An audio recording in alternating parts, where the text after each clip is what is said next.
সাধারণ শিক্ষার্থীর ব্যানার ব্যবহার করে মানবাধিকারের চরম লঙ্ঘন ও বিচার বহির্ভূত হত্যাকাণ্ডের অশুভ উদ্বোধন ঘটানো হলো। ঢাকা বিশ্ববিদ্যালয়ের মাটিতে এই গণবিরোধী কর্মকাণ্ডের মাধ্যমে আওয়ামী ফ্যাসিবাদের লাঠিয়াল বাহিনী ছাত্রলীগের সন্ত্রাসের উত্তরাধিকার বহন করা এই কথিত সাধারণ শিক্ষার্থীদের মুখোশ খসে পড়েছে। রাজনীতি নিষিদ্ধের আলোচনাটি হঠাৎ সামনে আনা একটি বিরাট ভুল পদক্ষেপ। রাতে দুইটি অনাকাঙ্ক্ষিত ঘটনা ঘটেছে। আমাদের ঢাকা বিশ্ববিদ্যালয়ে একজন মানসিক বিকৃত একজন লোককে পিটিয়ে একজন শিক্ষার্থী হত্যা করেছে এবং একই সাথে সাথে জাহাঙ্গীরনগর বিশ্ববিদ্যালয়ে ছাত্রলীগের একজন নেতাকে সাধারণ শিক্ষার্থীরা পিটিয়ে যে হত্যা করেছে সে বিষয়ে বাংলাদেশ জাতীয়তাবাদী ছাত্রদল আমাদের যে অবস্থান ব্যাখ্যা করার জন্য আমরা আপনাদেরকে এখানে আমন্ত্রণ জানিয়েছি। আজকের এই সংবাদ সম্মেলনে উপস্থিত রয়েছেন বাংলাদেশ জাতীয়তাবাদী ছাত্রদল কেন্দ্রীয় সংসদের বিপ্লবী সভাপতি, ঢাকা বিশ্ববিদ্যালয়ের মেধাবী ছাত্র জনাব রাকিবুল ইসলাম রাকিব। 17 বছর ধরে যিনি অবৈধভাবে ক্ষমতা দখল করে নিয়েছেন সেই ফ্যাসিস্ট খুনি হাসিনা এই দেশ থেকে পালিয়ে যেতে বাধ্য হয়েছে।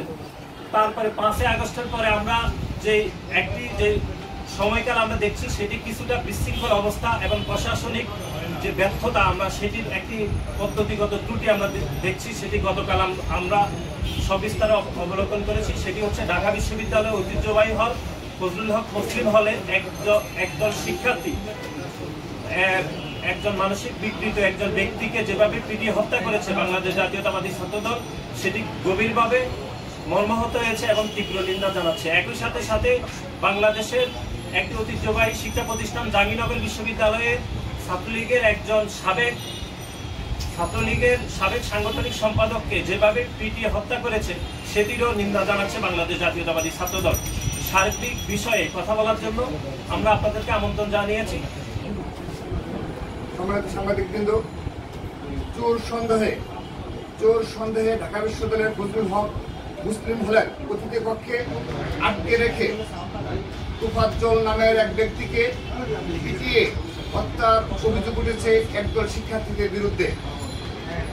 গতকাল বুধবার রাতে কয়েক ঘন্টা ধরে একাধিকবার মারধরের কারণে ওই ব্যক্তির মৃত্যু হয়। নিহত ব্যক্তি মানসিক ভারসাম্যহীন ছিল বলে বিভিন্ন মাধ্যমে জানা গেছে। আমরা বাংলাদেশ জাতীয়তাবাদী ছাত্রদল উক্ত হত্যাকাণ্ডের তীব্র নিন্দা ও প্রতিবাদ জানাচ্ছি। অবিলম্বে দোষীদের বিচারের আওতায় আনার দাবি করছি। অপরাধীরা পালিয়ে যাওয়ার আগেই গ্রেফতারের আহ্বান জানাচ্ছি। অনুসন্ধান ও প্রত্যক্ষদর্শী শিক্ষার্থীদের বরাতে কিছু গণমাধ্যমে আমরা দেখেছি তোফাজ্জলকে সবচেয়ে বেশি মারধর করেছেন ছাত্রলীগের সদ্য পদত্যাগ করা উপবিজ্ঞান ও প্রযুক্তি সম্পাদক ও পদার্থবিজ্ঞান বিভাগের শিক্ষার্থী জালাল আহমেদ সহ একদল শিক্ষার্থী। নির্যাতন করা শিক্ষার্থীদের সবাই ফজলুল হক মুসলিম হলের শিক্ষার্থীদের আবাসিক হলে কয়েক ঘন্টা ধরে মারধর করে একজনকে হত্যা করার ঘটনাকে আমরা হল প্রশাসনের চরম ব্যর্থতা বলে মনে করছি। ছাত্রলীগের পথধারী কতিপয় সন্ত্রাসী বর্তমানে সাধারণ শিক্ষার্থী নামে হলগুলোতে অবস্থান নিয়েছে। তারা বিভিন্ন সময়ে মব তৈরি করে আইন নিজের হাতে তুলে নিচ্ছে। এতে বিশ্ববিদ্যালয়ের প্রশাসন ব্যবস্থা ভেঙে পড়েছে। আমরা সাধারণ শিক্ষার্থী নামে সক্রিয় এই মবকে প্রশ্রয় না দেওয়ার জন্য বিশ্ববিদ্যালয়ের প্রশাসনকে অনুরোধ করছি। অন্যদিকে জাহাঙ্গীরনগর বিশ্ববিদ্যালয়ে একজন সাবেক ছাত্রলীগ নেতা শামীম মোল্লাকে পিটিয়ে হত্যা করা হয়েছে। বাংলাদেশের জাতীয়তাবাদী ছাত্রদল এ ধরনের বিচারহীনতার সংস্কৃতির তীব্র নিন্দা ও প্রতিবাদ জানাচ্ছে। আমাদের দীর্ঘ 16 বছরের ফ্যাসিস্ট বিরোধী সংগ্রাম ছাত্র জনতার গণ আন্দোলনের মূল উদ্দেশ্যই ছিল এদেশ থেকে সকল অন্যায়, দুর্নীতি, অব্যবস্থাপনা, বিচারহীনতার সংস্কৃতি দূরীভূত করা।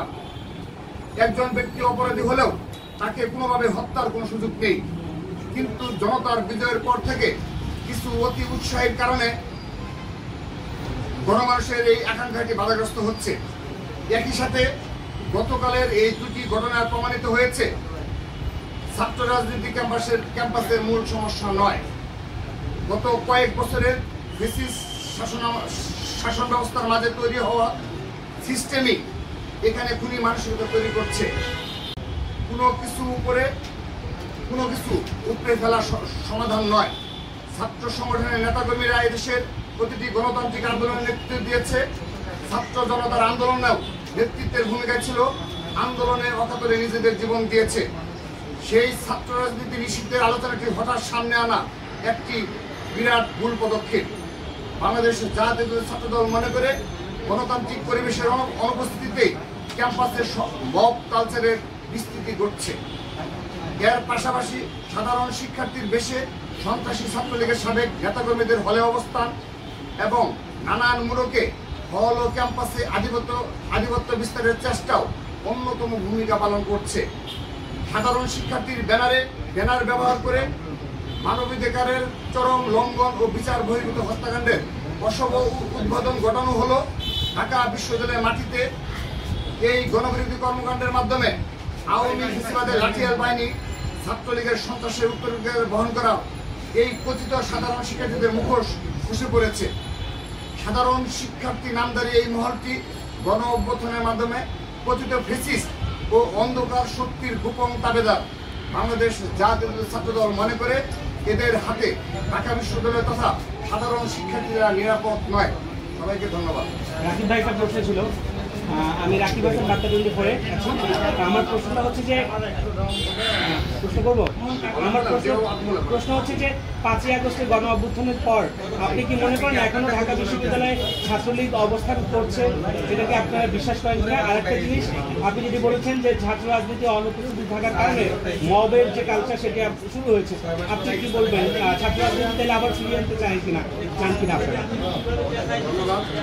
আমি আপনাদের বলছি সেটি বলছি, আমরা ইতিমধ্যে কিন্তু লিখিত বক্তব্যে বলেছি ফজলুল হক মুসলিম ছাত্রলীগের সদ্য পদত্যাগ করা উপবিজ্ঞান ও প্রযুক্তি সম্পাদক ও পদার্থবিজ্ঞান বিভাগের ছাত্র জালাল আহমেদের নেতৃত্বে এই গতকাল ফজলুল হক মুসলিম হলে এই মানসিক ভারসাম্যহীন এই ব্যক্তিত্বকে নির্মমভাবে প্রহারে হত্যা করা হয়েছে।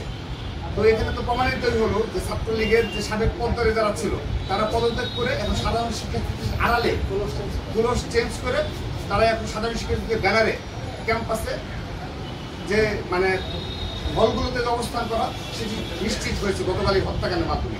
কিন্তু আমরা ইতিমধ্যেই অভিযোগ করেছি এবং আবারও এই টিএসসিতে এই সাংবাদিক সমিতিতে আপনাদের মাধ্যমে অবহিত করতে চাই, আমাদের কাছে তথ্য রয়েছে ঢাকা বিশ্ববিদ্যালয়ের সবগুলো ছেলেদের হলে সবগুলো হলগুলোতে অধিকাংশ ছাত্রলীগের যারা পদধারী ছিল, অধিকাংশ হলের যারা পদধারী ছিল, ক্লাস কমিটি ছিল, ডিপার্টমেন্ট কমিটি ছিল, সেই কমিটির যে নেতৃবৃন্দ ছিল তারা অধিকাংশই এখন সাধারণ শিক্ষার্থীদের ব্যানারে এই ছাত্রদের পদত্যাগ করে তারা সাধারণ শিক্ষার্থী হিসেবে হলগুলোতে অবস্থান নিয়েছে।